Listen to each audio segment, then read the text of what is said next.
Servus. Marhaba. Hola. Hello.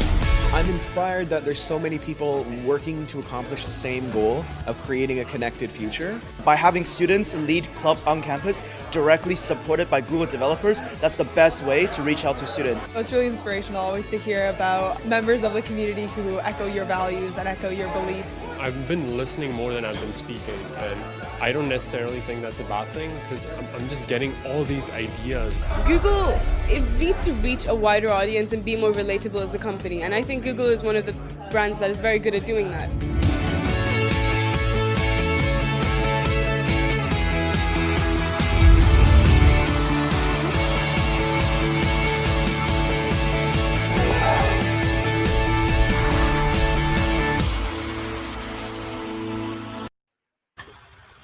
Hey guys, welcome to Cloud Hero.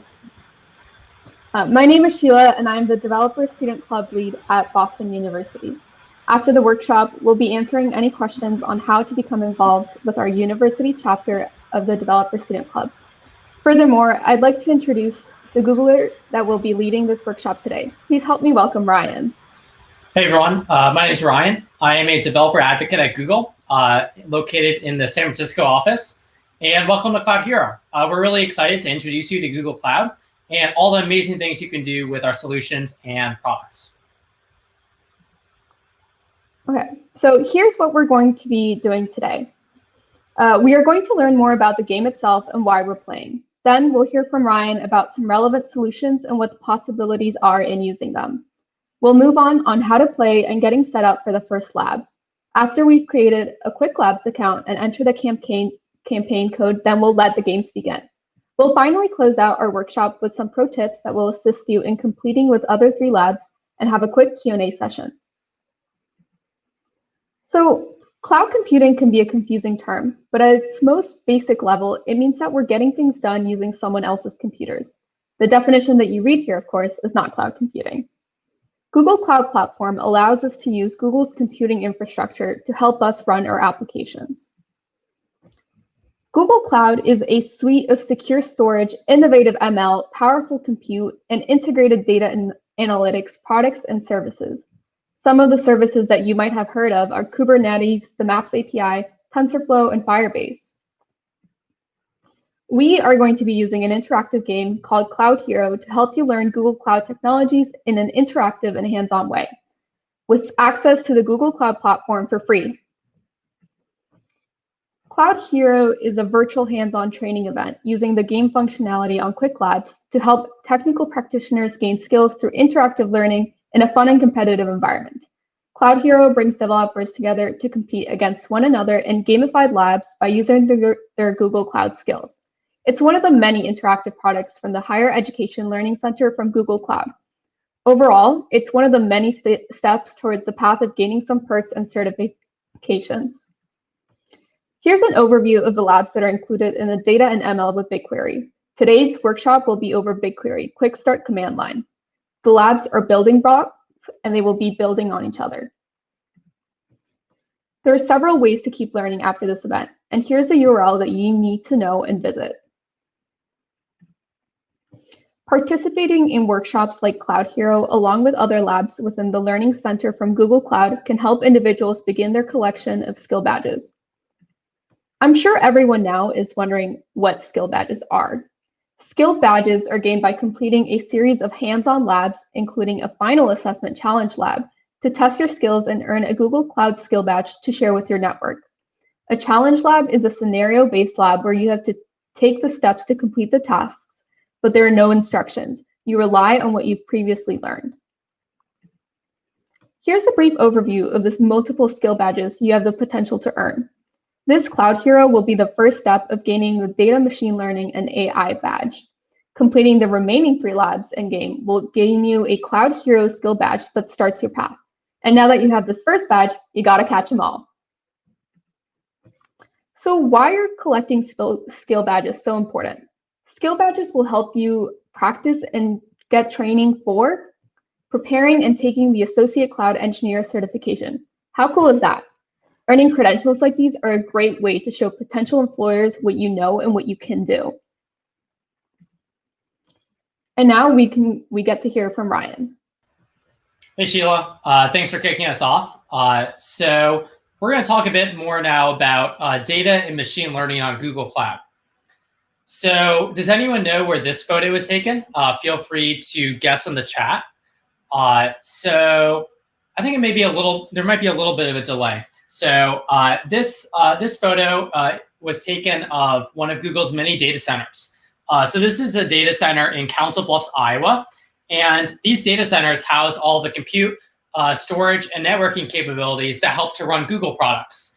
So things like Google Photos, Gmail, Google Drive, they all run using these Google data centers all around the world.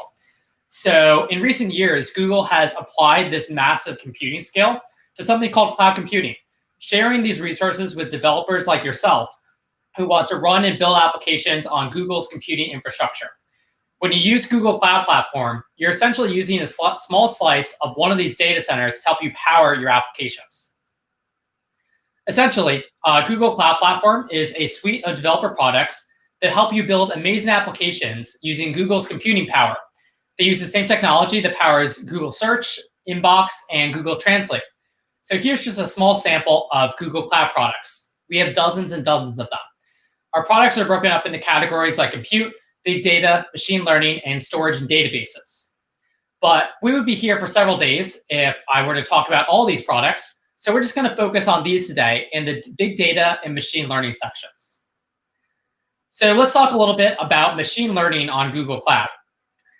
So one example problem you might want to solve with machine learning is image classification.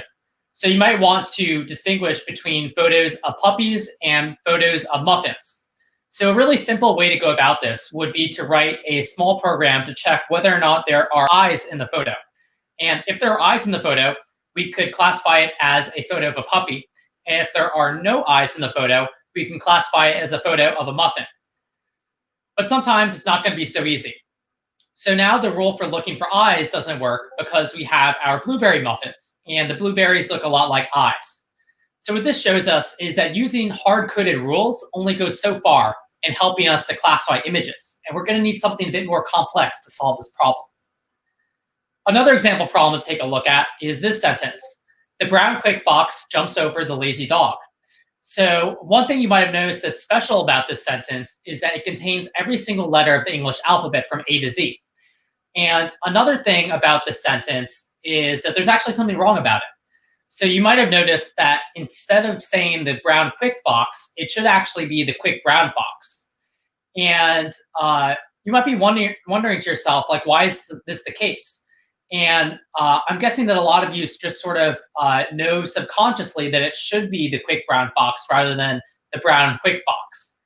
And the reason for this is that we actually have these syntax rules for adjective order in English, where we have these 8 different types of adjectives, and we have this ranking for how they're supposed to be ordered. And chances are you don't really explicitly know these adjective order rules. You just sort of internally know how the sentences are supposed to sound. And the reason for this is that you learn these adjective rules over time through experience, by observing how sentences are structured, either by hearing people talk or by reading books. And over time, you just sort of observe patterns, and you sort of internalize these rules in your mind without having to ever explicitly memorize them. So that's sort of similar to what happens with machine learning. So machine learning is learning from rules plus experience. And that plus experience part is the really important part here, where we are observing new pieces of data, and we're observing patterns in that data to help us improve our machine learning model even more. So here's a nice diagram that shows how machine learning differs from classical programming.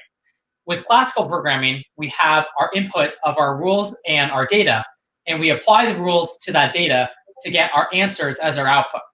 But with machine learning, you actually start out with the data and the answers for that data, and you sort of work backwards to figure out what the rules are. And then you can apply those new rules to new pieces of data to analyze it using machine learning.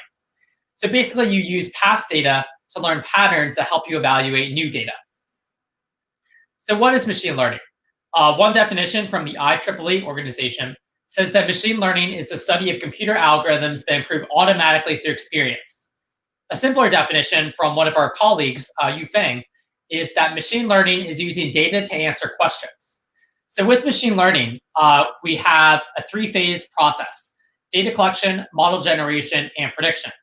So we start out with our data collection, and this is called our training data. And we use that to create our predictive model. And then we use that model to predict future results on new pieces of data. And as our model takes in more data over time, it can generate more accurate predictions because we're learning via experience. So ML essentially teaches a computer to make repeated decisions using standard algorithms and lots of data. So the key here is that we're using that data to train our model and make it even better over time. So machine learning is used a lot at Google for Google products. So one example of machine learning at work at Google is with Google Photos. So one of my favorite features of the Google Photos app is the keyword search, where you can search for all the photos in your collection that are photos of dogs, and then all these dog photos will show up. And what's cool about this is that the owner of these photos never had to explicitly label these photos as dog photos. What's happening instead is that Google Photos is automatically detecting whether or not there's a dog in each photo using machine learning vision technology. So here's another example. So this is the Google Home. So you can ask the Google Home to do things for you, like turn off your lights or play your favorite song. And when you do this, the Google Home uses machine learning to do speech-to-text and text-to-speech transcription so that it actually knows what you're saying and can translate it into something that it can go ahead and do for you. So that's also done using machine learning. And a final example is with the Google Translate app, where you can hold up your phone to a street sign in a foreign language and get it translated to a language of your choice. And what's cool here is that it will actually transpose an image of the translated sign directly onto your screen. So very useful if you're navigating your way around a foreign country. Accurate translation is a very challenging problem, but with machine learning, it makes it a lot easier. So one of the big challenges with artificial intelligence and machine learning is that it can be really hard to use. So actually going ahead and building and deploying your own machine learning model on the cloud can be pretty challenging. So one of Google Cloud's main goals recently has been to empower more users to take advantage of machine learning, even if they don't have a ton of machine learning knowledge themselves. So one of our goals is to democratize AI by making it easy, fast, and useful for all developers and users. So the capability of AI isn't really the question. We're at the point where we have a lot of AI research that shows that it can be really powerful and useful for developers. But one of the biggest barriers to adoption is getting into the hands of customers. And with Google Cloud, we're focused a lot on building AI solutions that allow developers to take advantage of this technology, regardless of their skill set or experience level. So now let's go ahead and watch a video that showcases how some of the Google Cloud AI products can be used to solve some challenging problems. And in particular, this video shows us how a group of students in Los Angeles use machine learning to solve a societal problem around potholes. Hello, my name is Alejandra, And I'm Erickson. and we're using machine learning to find potholes on the streets of Los Angeles. LA has over 7,400 miles of roads and freeways. That's a lot of roads and a lot of potholes to fix. Right now, construction workers have to manually inspect roads for dangerous potholes and cracks, or rely on people calling in tips, which takes a lot of time. While studying at LMU, we started to see if we could figure out a faster way to identify potholes throughout the city. First, we needed data. So we rigged a camera to a car and we drove around to capture footage of different roads and freeways. Then, we used TensorFlow, Google's open source machine learning tool, to develop a model that could quickly identify potholes, road cracks, and other weird stuff with a high rate of accuracy. Which means workers can spend less time finding potholes and more time fixing them.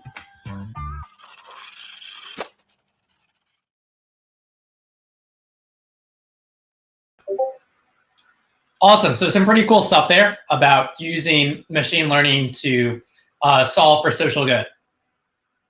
So now we're going to turn things back over to Sheila, and she's going to get us started with our Quicklabs. Okay, so let's get started. The first thing that we're going to be using is an incognito window. Why? Because that way, when we start using the assigned credentials in the labs, you'll find that everything goes a lot more smoothly. By the way, Chrome browser works best for Quicklabs, Firefox next, although you can use any browser you'd like. So the first step is to sign into Quicklabs if you already have an account, or to join. This is our hands-on lab environment where we get to actually really be in the live Google Cloud Platform ecosystem. Here's how to change the language that you take the labs in. So you select your profile icon to the top right, you go to My Account, then on the left menu panel, you select Profile Info, scroll down and click the language field, and then you select your preferred language. And you can just finish off by clicking the Update User. Another thing that you can do is that you can change your player name by following these instructions. So quick note, make sure to pick a family-friendly name, please, and pick a name that we can clearly identify you, just in case you end up being one of the winners of the game. First and last name is good.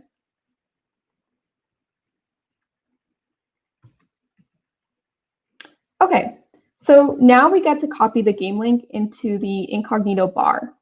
The campaign access code that we'll be using today is here up on the screen, and please insert this access code into the pop-up window. Once you've entered the access code, you'll be granted access to the 4 labs and the game.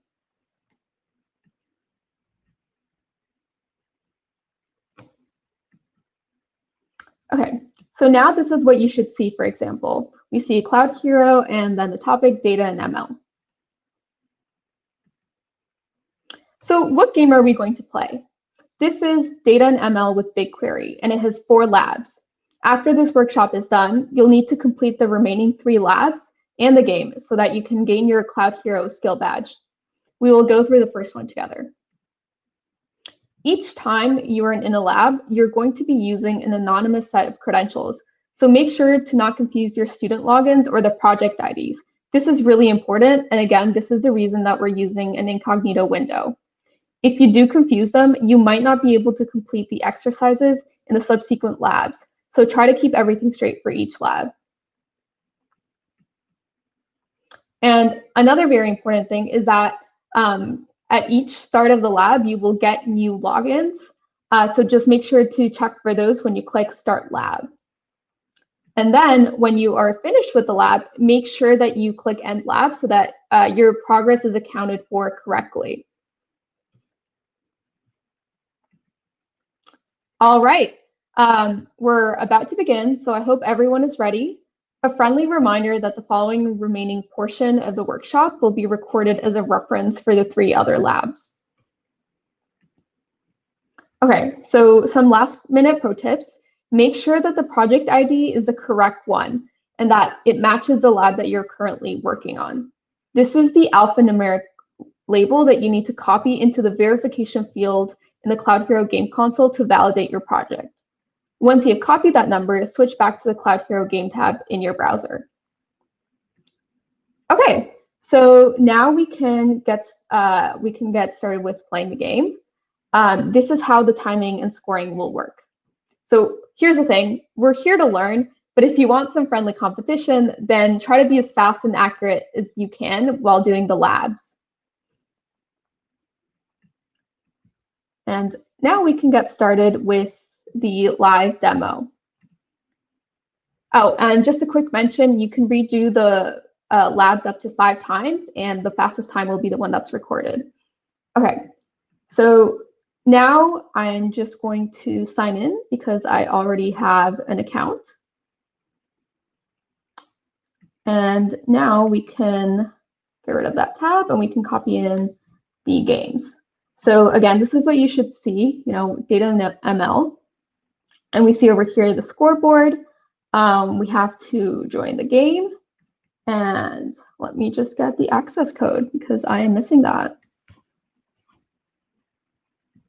So let me just scroll back up. There we go. So we're just going to copy that. And again, here's the code if you were missing it. So let's click join. And whoops, it might have been the spaces. So let me just check that out. Let's try that again. Perfect. Okay. So now that we're in, we can, you can see that Ryan's already up on the scoreboard. And we can get started on these hands-on labs. So let's see.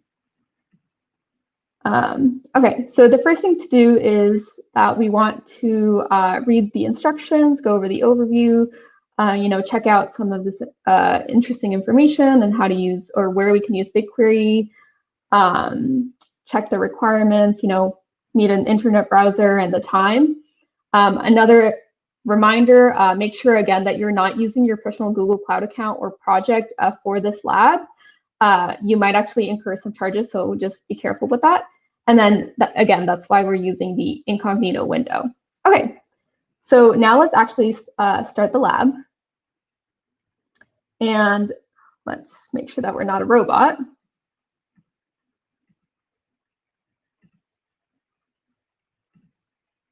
Cool.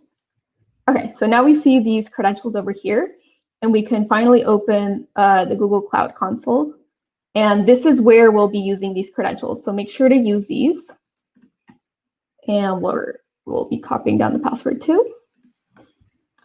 We'll accept the terms.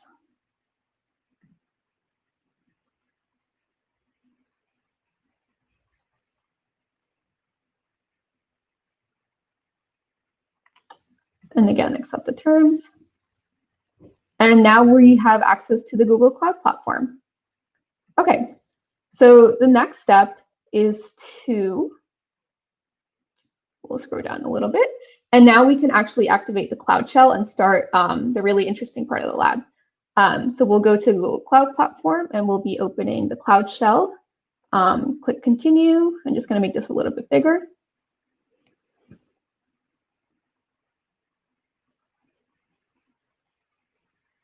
And here we go. Here's the Cloud Shell.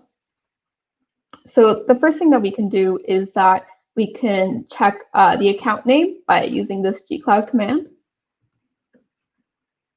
And we see over here that we have the same account name that we were given over here. And then we can also list the project ID with this command. So we can go ahead and copy that in. Great.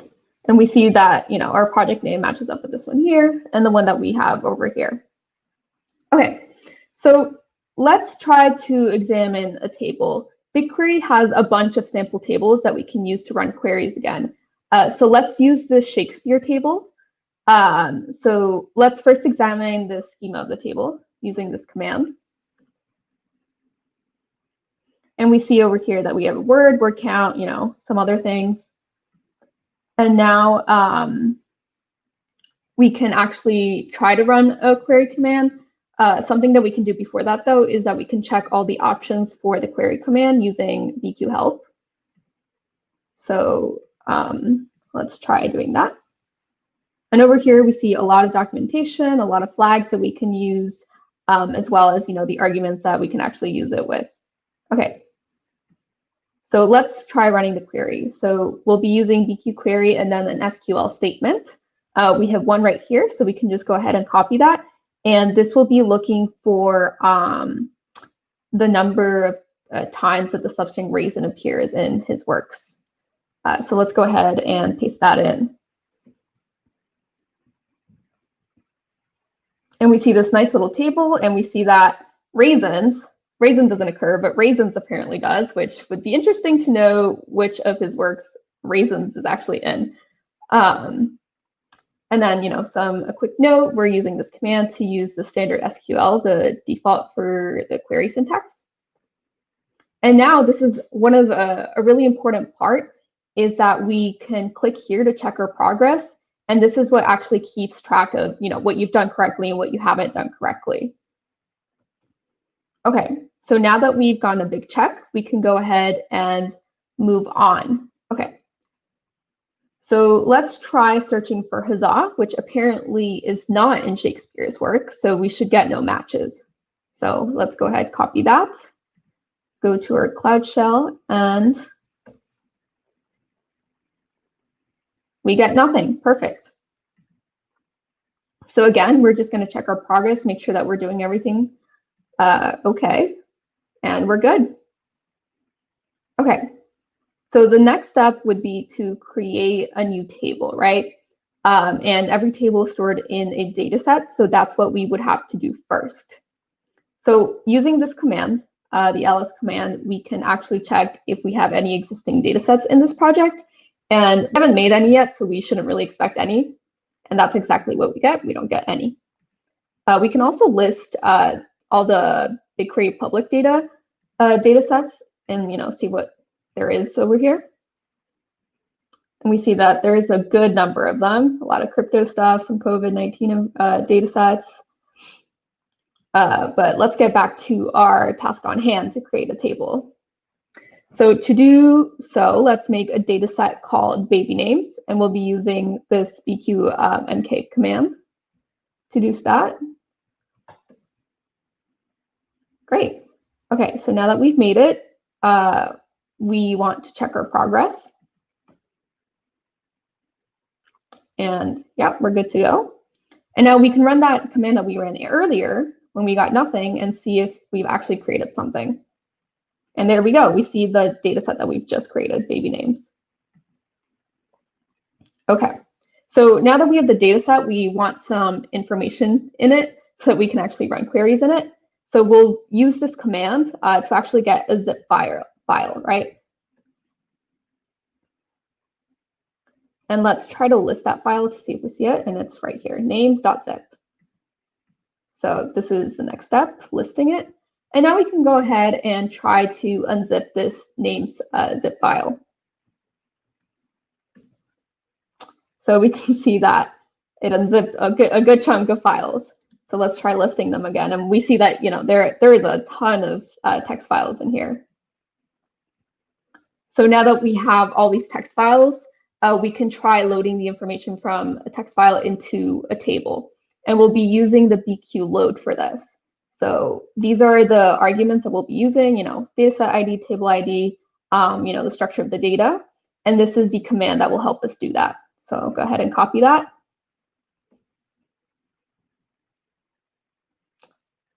Okay, and then now we're going to check that we actually loaded the data. Okay, and then now we can see the data set and see, what it has. So we see that we do have our table that we created, so that's great. And we can check out the schema again to see, make sure all the arguments are loaded in properly. And we do see, name, gender, account, perfect. Okay, so now we are finally ready to run a query with this data set. So let's run this command to return the top 5 most popular girls' names. So copy that, paste. And then now we see that Isabella has been the most popular, and that's a lot of babies named Isabella. Let's see. Okay, so we've done that. So we can try to check our progress. And it seems like we haven't actually completed something. So we can go back, double check. So we did all the girls' names. And now we see here, oh, we're missing, I think this part, right? So let's see. So we want to get the minimum, this command here. So this one, sorry. So the most unusual boys' names. So let's try that one. And here we see the most unusual ones, and we see only 5 of them. And that's because the minimum count is 5 because we omit like any fewer than 5 occurrences. Okay, so now let's try to check the progress again. And we get a nice check mark. Okay, so now that we're done with that, with trying to run some queries, let's test our understanding by answering a couple of multiple choice questions. Okay, so you can access BigQuery using, well, let's see. Well, you can use the REST API. You can use the command line tool, which is what we've been using, and the web UI. Okay, that's good. Which command line interface tool is used to interact with the BigQuery service? So that's the command that we've been using this entire time, or almost the entirety of it. and that's BQ for BigQuery. Okay, so let's see. Now we have to clean up our data set. We have to delete baby names. So let's go ahead and do that. Copy pasting. And we say yes. Okay, and now let's check our progress. So remember that these things are checking your progress is really, really important so that you get proper credit. And congratulations. Now we can use a command line with BigQuery to manipulate data. Some next steps are to finish your quest, do the rest of the labs. So make sure to do those if you like this lab, and then, go ahead and start aiming for your Google Cloud training and certification, right? And then the last thing to do, this is again really, really important, is to click End Lab over here, click OK. And then, leave a comment if you want. Great. And so that's it. That was the first lab. And, after this, there are a few more labs that you can complete by yourself. Okay, so let's go back to where we were.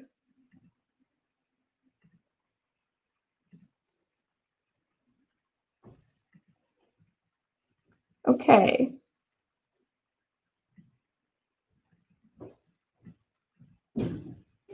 So now that we know how to start and end the lab, and we've walked through the lab environment together, let's review how you can see your score in the game. So this score tab that you see over here demonstrates how well you're doing. And this is the leaderboard, which we'll have up, and we'll give you progress we'll give you progress updates. You can also see it when you're in the game and at the end of the lab. This score demonstrates how well you are doing in the lab. So quick note, only the top 50 scorers appear on the leaderboard, plus your own score. The Google Cloud Platform Console has a few areas to know about too. So there's a search bar in the middle that allows you to quickly jump to other GCP service pages. There's also a prompt icon to the right of the search bar that opens the Google Cloud Shell, which is the virtual machine in the GCP account with all the gcloud command line tools already installed. It's what we've been using. Many challenges can be completed in the GUI console, but some will require the command line, and this is how to get there, right? And then lastly, the icon of the box with an arrow in it at the top of the Cloud Shell pane can be used to pop the Cloud Shell out into a new window. Okay, so some additional support. You have a few ways to get help during the game. There's 24-hour support, so you can, if you have any issues, you can go ahead and click on the blue button in the lab and start a chat. And you can always Google for help. And if you want to know even more, see the documentation. It's super helpful. So thank you so much for joining us. I'm really excited to have you guys all here and that you guys were able to see and start one of the labs. After the game ends, the top scorers will be contacted by email. So keep an eye on the leaderboard for the winners. However, you're all winners for your initiative in learning new cloud skills. And hey, follow us on our social media if you like this event. If you want to know about our upcoming events, we have an Instagram page at BostonU_DSC. And then we also have our chapter page up here, and you can sign up there for our newsletter so that you can get notifications about new events and RSVPing and all that good stuff. So now I think we have some time to take some questions.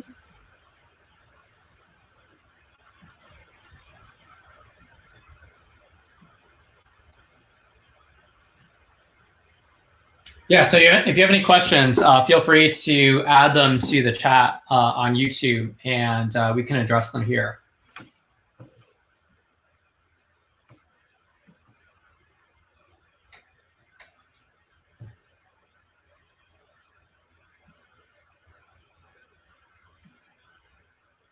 Or we can just chill here. That's cool as well. Great job with the lab, Sheila. That was fantastic. I learned a lot. And yeah, a lot of cool stuff in BigQuery.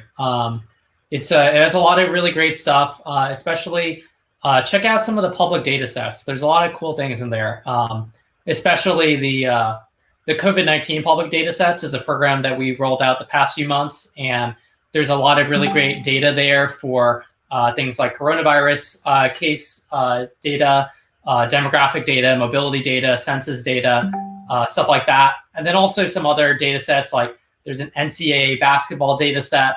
There are city-specific data sets for the cities like Seattle, New York City, and Los Angeles. So a lot of cool stuff to explore in there. And again, it's very easy to explore. It uses mostly standard SQL syntax with a few differences, but yeah, it's pretty straightforward and a lot of really powerful capabilities with BigQuery. So we have a question from Soon Min. What is your favorite part about working at Google Cloud? So I think for me, it's probably that there's just like so much cool technology that evolves really rapidly. So one example is with our Google Cloud machine learning APIs. I would say that maybe like 80% of the features did not exist when I started working at Google 4 years ago. But yeah, just as you're working, there's a lot of cool features that show up, and it makes my job really exciting because I can share with developers like yourself all these cool features as they come out. So that's definitely one of my favorite parts.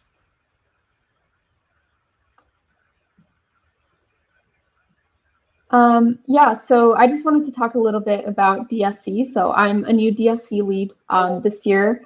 So if you guys have any questions about that, feel free to also put them in the chat.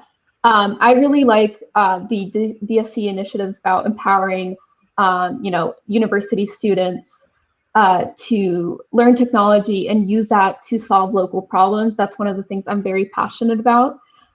We do have an information session coming up on Tuesday at 6:30. So if you're more interested in learning about our mission, the team, feel free to come by and really let us know what you want to see from us. If you want, more like Cloud Hero games, if you want to learn a specific technology, we're hoping to start kind of like a Flutter workshop series, which I'm really excited about. I love Flutter. I used it for a while last year, so I'm really excited about that.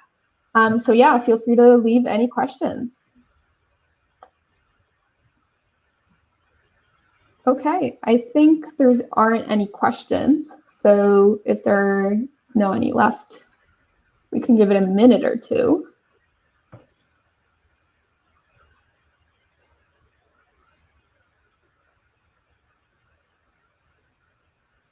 Yeah, and as Sheila was saying, there's this one component of Developer Student Clubs called the Developer Student Club Solution Challenge. So I think that usually happens more towards the second half of the school year in the spring.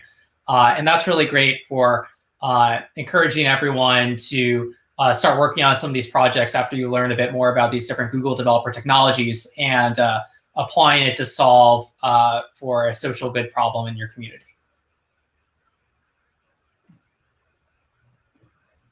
Okay, so I don't see any other questions, but yeah, again, thank you guys for coming. I'm really happy that you guys all showed up. And again, come check us out. So yeah, thanks again for coming. Cool. Thanks, everyone. See ya.